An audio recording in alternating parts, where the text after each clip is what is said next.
마태복음 14장 1절에서 10절입니다. 그 무렵에 분봉왕 헤롯이 예수의 소문을 듣고서 자기 신하들에게 말하였다. 이 사람은 세례자 요한이다. 그가 죽은 사람들 가운데서 살아났다. 그 때문에 그가 이런 놀라운 능력을 발휘하는 것이다. 헤롯은 일찍이 자기 동생 빌립의 아내 헤로디아의 일 때문에 요한을 붙잡아다가 묶어서 감옥에 가둔 일이 있었다. 그것은 요한이 헤롯에게 그 여자를 차지하는 것은 옳지 않습니다 하고 여러 차례 말하였기 때문이다. 그래서 헤롯은 요한을 죽이려고 하였으나 민중이 두려워서 그렇게 하지 못하였다. 그것은 그들이 요한을 예언자로 여기고 있었기 때문이다. 그런데 마침 헤롯의 생일에 헤로디아의 딸이 손님들 앞에서 춤을 추어서 헤롯을 즐겁게 해주었다. 그리하여 헤롯은 그 소녀에게 청하는 것은 무엇이든지 주겠다고 맹세로서 약속하였다. 소녀는 자기 어머니가 시키는 대로 말하였다.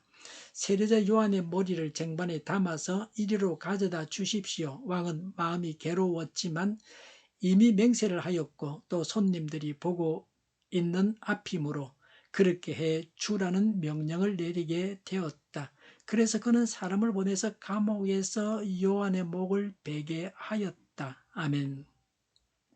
예수님을 부활한 세례 요한이라고 하면서 헤롯은 두려워했습니다.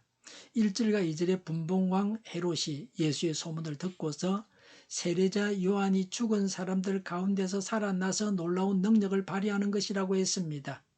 헤롯은 분봉왕이었습니다. 공동 번역에서는 갈릴리 영주라고 했습니다.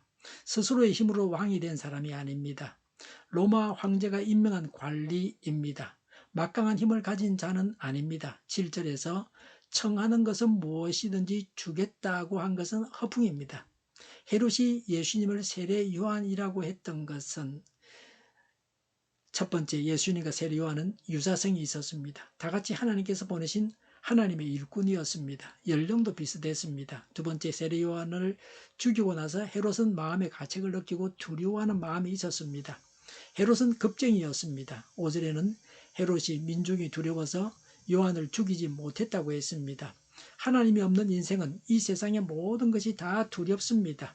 세례 요한은 죽기로 작정하고 왕에게 바른 말을 했습니다. 요한은 용감했습니다. 성경은 사람을 두려워하지 말라고 합니다. 사람을 두려워하면 올무에 걸립니다. 하나님을 두려워해야 합니다. 그러나 법을 어겼으면 통치자를 두려워해야 합니다. 세례 요한이 죽게 된 경위에 대해서 말씀하고 있습니다. 3절에 헤롯은 일찍이 자기 동생 빌립의 아내 헤로디아의 일 때문에 요한을 붙잡아다가 묶어서 감옥에 가둔 일이 있었다. 4절에 그것은 요한이 헤롯에게 그 여자를 차지하는 것은 옳지 않습니다고 여러 차례 말하였기 때문이다. 5절에 그래서 헤롯은 요한을 죽이려고 하였으나 라고 했습니다.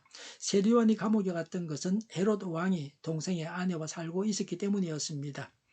세례 요한은 왕의 잘못을 지적하다가 감옥에 갔고 그리고 죽임당했습니다. 의인을 핍박하는 악한 세상 권력이 이 땅에 있습니다. 5절에 민중이 두려워서 그렇게 하지 못하였다. 그것은 그들이 요한을 예언자로 여기고 있었기 때문이다 라고 했습니다. 백성들이 요한을 예언자로 알고 있었습니다. 그래서 백성을 두려워해서 헤롯이 요한을 죽이지 못했습니다. 왕이 죽일 수는 있지만 그 이후에 백성들로부터 듣게 될 원성을 생각했기 때문에 죽이지 못했습니다. 왕도 언제나 자기 마음대로 모든 일을 할 수 있는 것은 아닙니다. 지금도 최고 권력자는 여론을 중시합니다. 사람들이 어떻게 생각하느냐 하는 것을 중시할 수밖에 없습니다. 요새 같으면 표를 안 주면 대통령도 못하기 때문에 그렇습니다.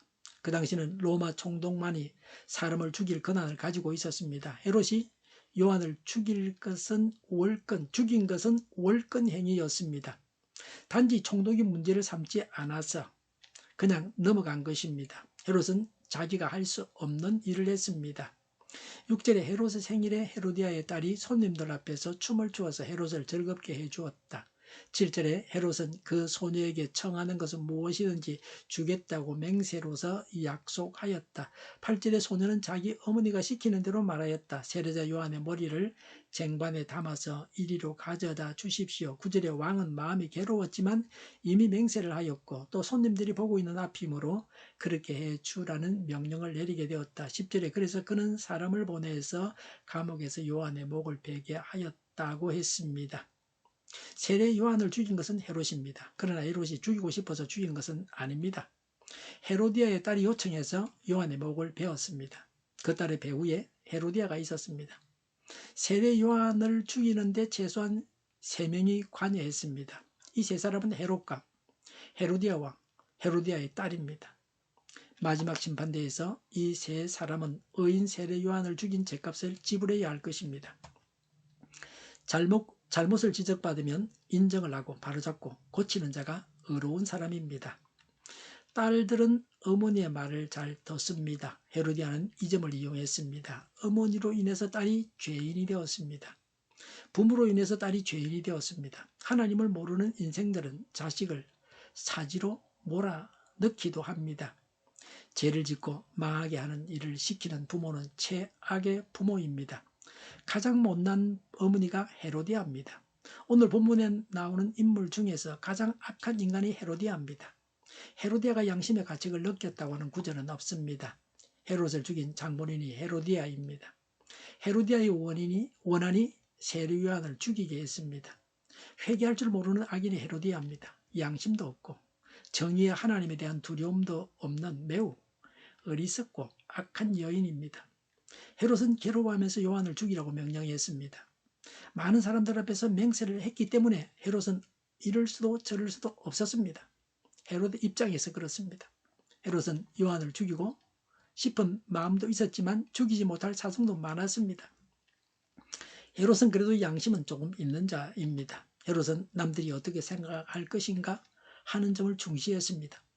자기가 할 수 없는 일인데도, 사람 죽이는 일은 자기가 할 수 없는 일인데도 할 수 있는 것처럼 요한을 죽였습니다. 헤롯은 멍청해서 하나님의 더 중한 심판을 받게 되었습니다. 요한은 이렇게 죽어서 자신의 사명을 다 감당했습니다. 자신이 가야 할 길을 갔습니다. 예수님의 공생애가 시작되고 요한은 사라져야 합니다. 요한은 순교하면서까지 소명을 감당했습니다. 누구나 하나님께서 맡기신 일을 이 세상을 떠나기 전에 다 해야 합니다. 사명을 감당하는 하나님의 사람들이 되어야 합니다. 헤로디아는 자신의 죄를 지적하는 요한을 죽였습니다. 그러나 자신의 죄는 하나 더 늘어났습니다. 간음죄에다 살인죄까지 지었습니다. 죄 문제를 근본적으로 해결해야 합니다. 타조는 맹수 앞에서 도망을 치다가 안 되면 머리만 땅에 쳐박습니다. 그러다가 맹수의 먹이가 됩니다. 죄를 지적하시는 하나님의 음성을 듣고 죄를 용서받아야 됩니다. 언제나 죄를 용서받고 의인이 되어야 합니다. 천국 백성이 되어야 합니다. 헤롯은 내가 할 수 없는 일입니다. 총독만이 죽일 권한이 있습니다. 나는 못합니다. 할 수 없습니다. 약속은 했지만 양해해 주십시오. 이렇게 말해야 합니다. 헤로디아도 양심의 가책을 느끼고 자기의 잘못을 회개하면서 새로운 삶을 살아야 합니다. 죄악 가운데 살아가서는 안 됩니다.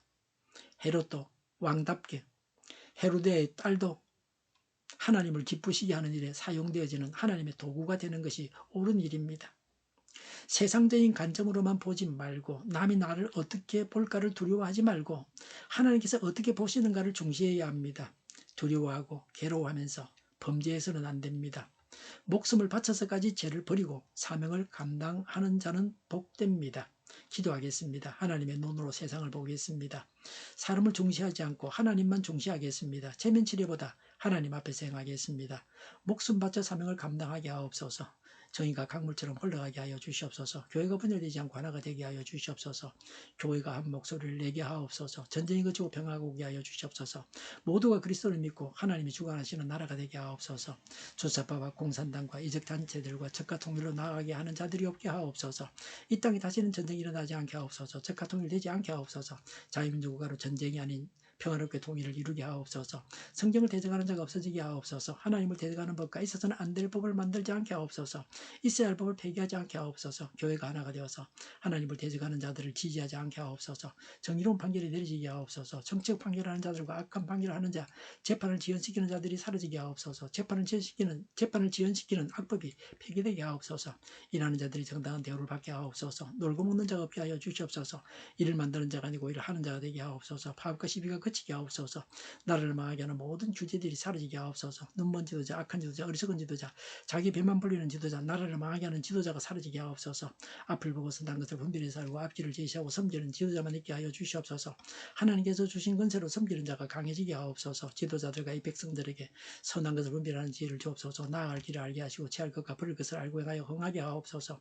적절한 때에 고칠 것을 고치게 하옵소서. 업무와인과 없게 하시고 업무에 충실하게 하옵소서. 쓰레기 더미를 뒤지지 말고 성경에서 보물을 찾게 하옵소서. 기도하는 기쁨, 응답받는 기쁨, 성도들이 모여서 교제하는 기쁨, 말씀해 주는 기쁨, 예배드리는 기쁨을 누리게 하옵소서.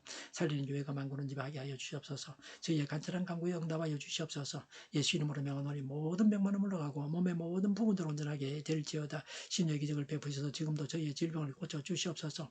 병중에 있는 모든 자들을 고치시고 온전케 하여 주시옵소서. 저희와 교회와 나라의 민족을 불쌍히 여겨 주시옵소서. 모든 악한 것들이 드러나고 제거되게 하여 주시옵소서. 부정선거 시비가 없는 제도가 만들어지게 하옵소서. 하나님께서 기뻐하시는 교회와 나라가 되게 하시며 경제가 나아지고 경상수지와 무역수지와 흑자를 유지하게 하시며 출산율이 올라가고 출산의 기쁨을 누리게 하옵소서. 가뭄 시대에 건강하게 하는 먹을거리가 되게 하시며 늘 맑은 공기를 마실 수 있게 하여 주시옵소서. 우리 교회 문제들이 해결되게 하옵소서. 의정 갈등의 혼란이 사라지고 모든 것이 모두에게 명확해지고 여리고성이 무너져 내리듯이 갈등이 해결되어서 시급히 전공의와 의대생들이 되돌아와서 병원들이 정상화되게 하여 주시옵소서. 의사들만 부유하지 않게 하옵소서. 산업에 필요한 일꾼들도 넉넉하게 하옵소서. 청인들의 앞길을 열리고 합계 영광을 누리게 하옵소서. 우리나라와 전 세계가 마약 청정국이 되게 하시며 국가와 지방정부 부채, 한정가가 소공사 부채, 가계부채, 기업부채, 각종 부채를 다 갚게 하옵소서. 허용한 자재 공급이 원활하게 하여 주시옵소서. 과일과 채소와 원유 가격이 안정되게 하여 주시옵소서. 오늘도 하나님 안에서 차고 넘치는 삶, 복된 삶을 살게 하여 주시옵소서. 감사와 찬양을 주님께 돌려드리며 예수님의 이름으로 기도하옵나이다. 아멘.